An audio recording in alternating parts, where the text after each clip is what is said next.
We've been closely monitoring the buses of migrants that Texas Governor Greg Abbott has been sending to Washington, D.C., and more recently, New York City, as the mayors of those cities have been extremely critical of Abbott, saying that he is forcing these illegal migrants to make the trek cross country. But apparently, that just isn't the case. Listen. And you're saying no one is being forced to go on these buses? No one has been forced. They're going on it because they want to? Yes. This is a free ride to New York or Washington? Mm-hmm. But as reported by the New York Post yesterday, it's more than just a free ride. In fact, hundreds of migrants lined up outside the Lincoln Hospital in the Bronx yesterday to get health care services, food, school supplies, and yes, even free cell phones. And if that weren't enough, immigration officials are now calling on President Biden to fast-track work permits for these migrants. Here to respond is former acting commissioner of U.S. Customs and Border Protection, Mark Morgan. Commissioner, welcome back to the show. All right, so I fully believe that we should take care of people who are in need. But when you are greeting illegal immigrants, people who came here by breaking the law, with goodie bags and all this amazing stuff, I mean, why wouldn't you come here? You cannot blame these folks, but how dangerous is it that the Biden administration just continues to let this happen?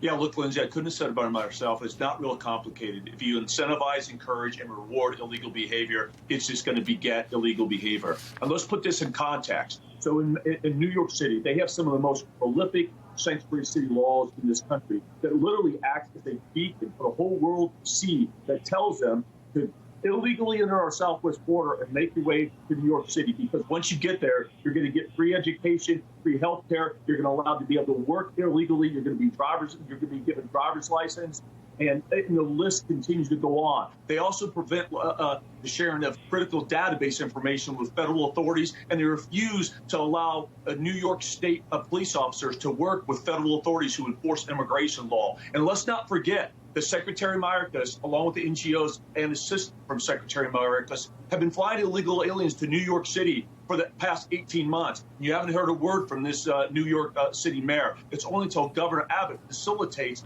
the illegal aliens who want to go to New York. Now he's crying foul to Christ, it's immoral. I think the majority of people that are intellectually honest see this for the BS hypocrisy that it is, Lindsay. I think you're right. You know, Democrats overall have been very silent on the border crisis. Yet now, to your point, when you bring the crisis to their city, they lose their minds over. As I mentioned at the top, they are now asking Biden to fast track these work authorization permits so that these migrants can work. I mean, talk about what that will do, fast tracking work permits. I mean, what does that mean to taxpayers and to their money? Look, annually right now, an estimate, I'm probably being conservative, it's well over 120, 130 billion dollars that it costs U.S. taxpayers dollars to facilitate illegal immigration. Again, I don't think you have to be a rocket scientist or be a border security expert to understand. Hey, look, the reality is that the overwhelming majority of migrants who illegally break in our southwest border, they're uneducated, unskilled, they don't speak the language, and they have no significant means of financial support. So from the moment they illegally in this country, they are receiving some sort of U.S. taxpayer assistance. And what this secretary is doing is not only breaking the law, but he's creating new law to help protect the rights of the illegal aliens that are here rather than protect the rights of American citizens. That's what's happening every single day right now. So yesterday was National Fentanyl Prevention and Awareness Day. Many people probably didn't know that. Maybe they did. But according to official figures released last week, fentanyl seizures jumped more than 200% in the month of July. I mean, Commissioner, this is unbelievable. That's 2,100 pounds of drugs seized over the course of just a month.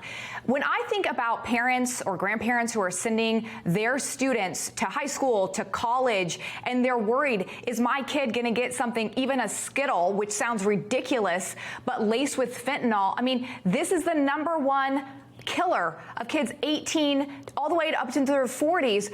What is the solution here? Because, again, this administration doesn't want to talk about it. That's right. Look, Lindsay, like you said, yesterday was Fentanyl Awareness Month. And you wouldn't have known that if you paid attention to anything coming out of the White House or this president or Secretary Mayorkas, because it wasn't mentioned. And look, we've talked about it before, not only leading cause for 18 to 45, we know in a 12-month period, 107,000 Americans died from drug overdose. And we know when it comes to fentanyl, it's not an overdose, it's a poisoning. It's an intentional poisoning. The majority of those that die from fentanyl have no idea that the drug that they were taking was laced with fentanyl. And here's another fact we know from DEA's own reporting, that 95% of the fentanyl into this country is flowing in through our wide open southwest border. So to answer your question, it's not real complicated. Let's cut off the supply. Let's secure our southern border. Let's go after the cartels, and let's hold China responsible, who has really now become the world's largest drug dealer of fentanyl. That's right. And their plants are the ones making these chemicals and then using our open border to get it in, as you say. It's unbelievable. It's so sad to see. Commissioner Mark Morgan, as always, good to see you. You bet. Thanks, Lindsay. All right, well, that is our show for tonight, but we've got a lot in store tomorrow, including Texas Congressman Pat Fallon. He's going to break open the drug crisis and continue that conversation, plus brand new numbers that Democrats' policies will slash as many as 30,000 jobs in the middle of a Biden recession. Well, thanks for being a part of our company. Stay right here for The Record with Greta Van Susteren. Hope to see you tomorrow night.